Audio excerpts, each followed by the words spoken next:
안녕하세요. 네, 비영리단체를 위한 저작권 1타 강의. 네, 꼭 알아야 할 저작권 지식 시작하겠습니다. 네, 안녕하세요. 저는 법률사무소 해윤의 박지환 변호사입니다. 안녕하세요. 재단법인 동천의 송시연 변호사입니다.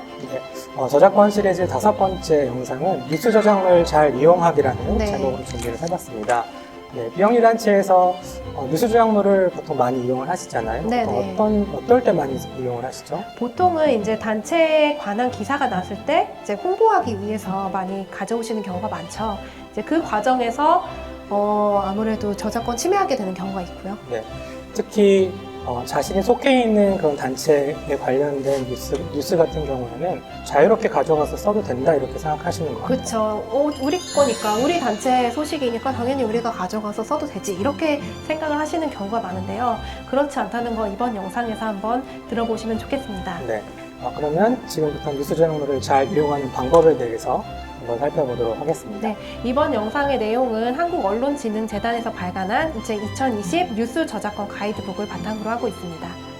많은 분들이 뉴스도 저작물에 해당하는지 좀 약간 혼동하실 수 있을 네. 것 같은데요. 뉴스 저작물에 대해서 좀 자세히 한번 설명해 주시겠어요? 네, 이게 뭔가 시나 음악, 소설 이런 것과 뉴스는 조금 결이 다르잖아요. 그러다 보니까 마치 뉴스는 저작물이 아닌 것처럼 느껴지는 게 있어요. 그렇지만 잘 생각해 보시면 뉴스에 있는 그런 문구들도 다 기자분들이 창작을 하신 거거든요. 그렇기 때문에 뉴스에도 저작권이 인정된다 이렇게 생각하시면 되고, 뉴스도 저작물이다 이렇게 생각을 하시면 됩니다. 네. 뉴스 같은 경우에는 글도 있지만 뉴스 안에는 사진 같은 것도 포함되어 네. 있고, 최근에는 영상으로도 많이 네. 보도가 되는데요. 좀 나누어서 설명해 주시면 좋을 것 같아요. 네, 먼저 신문 기사라든지 인터넷 기사 이런 것들은 이제 어문 저작물이라고 볼 수가 있고요. 이제 거기 보도 사진이 있잖아요. 그럼 보도 사진은 사진 저작물로 보호된다고 생각하시면 됩니다. 그리고 이제 그 기자분들이 방송에서 구술로 이제 보도하신 내용들이 있는데요. 이건 역시 구술을 통한 어문 저작물로 보호되고 있고요. 그 다음에 이제 그 뉴스에 사용된 음악 있잖아요. 그런 음악들도 배경 음악 같은 것도 음악 저작물이라고 보실 수 있습니다. 그리고 이제 그 뉴스를 이제 방송 콘텐츠를 이제 올리게 되잖아요. 그건 이제 영상 저작물로 보호된다고 보시면 됩니다. 네.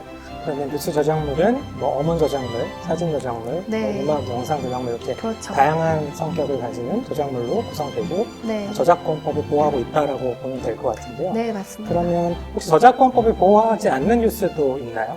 네, 그렇죠.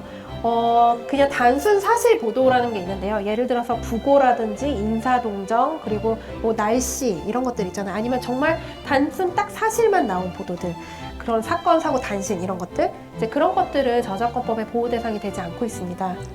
그럼 단순 사실 보도를 제외한 나머지 그렇죠. 뉴스들은 대체로 다 저작물로서 그렇죠. 보호받는다라고 판단하면 네, 되겠네요. 맞습니다. 그래서 조심을 하셔야겠죠. 네. 그러면 이제 본격적으로 비영리단체에서 뉴스 저작권을 좀 침해했던 그런 사례들이 있는지 좀 소개를 해주시면 좋을 것 같아요. 네, 첫 번째로는 어떻게 보면 가장 흔한 사례인데요. 단체 관련 기사 전문을 스크랩을 해가지고 홈페이지에 게시하는 사례입니다. 그래서 그냥 전문을 그냥 다 가져와서 쓰신 거죠. 그런 경우에는 당연히 저작권 침해라고 볼 수가 있고요. 그 다음에 두 번째로는 기사 전문을 이제 스크랩해서 뉴스레터로 배포하는 경우가 있어요. 혹시 그런 뉴스레터 네. 받아보신 적 있나요? 전문까지는 아닌데 그래도 뉴스레터를 통해서 좀 소식을 많이 전하시니까 그때 그렇죠. 이제 뉴스 저작물이 포함되는 경우가 많이 있을 것 같습니다. 예, 예. 그리고 이제 마지막으로 기사 전문을 이제 활동 보고서에 수록을 해서 인쇄해서 배포하는 경우가 있을 수 있습니다. 어쨌든 이런 기사들이 단체 홍보에 도움이 되는 것들이 많다 보니까 이제 단체 홍보를 위해서 이렇게 사용하시다가 저작권을 침해하시게 되는 거죠. 네. 아까 공정이용 조항을 제가 설명을 드렸는데 비영리 목적으로 이용하게 되면 뉴스 저작물들을 그냥 전체를 다 이용해도 크게 문제되지 않겠다라고 생각하시는 분들이 많은데요. 네. 꼭 그렇지는 않은 것 같습니다. 네, 비영리 목적이거나 공익 목적이라 하더라도 기사 전문을 다 가져와서 쓰는 거는 이제 저작권 침해가 될 수 있고 공정 이용이 될 수 없다는 거, 이제 그거를 잘 아시면 좋겠습니다. 네. 그러면 지금부터는 뉴스 저작권을 침해하지 않고 뉴스 저작물을 이용하는 방법에 대해서 좀 안내해 주시면 좋을 것 같습니다. 네, 일단 어떤 게 가능한지 설명을 드리면 좋을 것 같은데요. 예를 들어서 단체에서 작성한 보도 자료를 이제 원문 그대로 보도한 뉴스 기사들 있잖아요. 이제 그 경우에는 이제 단체에서 자유롭게 사용 가능하십니다. 여기서 중요한 건 원문 그대로 네. 보도했다는 게 핵심일 것 같습니다. 네, 조금이라도 좀 각색을 하거나 그렇죠. 기자분들이 좀 창작을 한 내용들 혹은 추가로 조사를 해서 들어간 부분들이 있다면 원문 그대로라고 보기는 어렵습니다. 네, 그런 부분은 좀 조심을 하셔야 될 것 같습니다. 그래서 그걸 잘 확인하셔서 정말 우리 단체의 보도자료를 그대로 보도했다 하면은 이제 허락 안 받고 그냥 바로 올리셔도 상관없습니다. 그러면 이제 그 단체 관련 내용들이 이제 기사로 났을 때 이제 그거를 어떻게 그러면은 우리가 가져올 수 있느냐 이렇게 궁금하실 것 같아요. 그러면 어떻게 하시면 되냐면요. 기사의 제목이랑 그리고 링크 정도 가져오셔서 이제 그거를 올리시면은 가장 안전한 방법이라고 할 수 있고요. 저희 법원에서는 이제 3줄 정도까지는 인용하는 게 가능하다 이렇게 판시한 바 있습니다. 그래서 제 생각에 너무 딱 3줄이라는 게 굉장히 애매하기 때문에 어쨌든 짧게 좀 가져오시는 것 정도까지는 허용되지 않을까 싶습니다. 네. 기사의 제목과 링크를 이용하는 건 저작권 침해가 아니다라고 네네. 했고, 대법원이 링크 같은 경우에는 뭐 공유를 하더라도 저작권 침해가 아니다라고 명시적으로 판단을 했죠. 네네.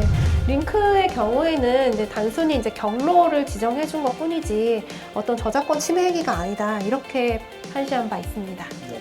그럼 마지막으로 뉴스 저작물 전체를, 전문을 좀 이용하고 싶으신 단체들은 어떻게 하면 될까요? 네, 필요한 경우에는 그 한국언론진흥재단이나 아니면은 해당 언론사에 직접 연락을 하셔서 게재 및 이제 출판용 뉴스 기사 상품을 구입을 하시면 됩니다. 네, 구입해서 하시면은 이제 문제가 없는 거죠. 네.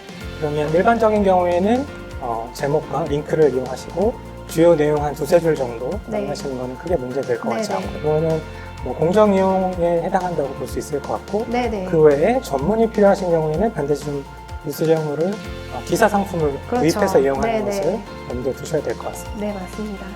네, 그럼 이번 영상은 여기까지 하는 걸로 하겠습니다. 네, 이번 영상에서는 단체에서 많이 활용하고 계신 뉴스 제목물에 대해서 좀 살펴봤는데요. 네, 다음에는 사진과 음악 그리고 그림에 대해서 조금 더 자세히 살펴보도록 하겠습니다. 네, 그러면 다음 영상에서 만나요.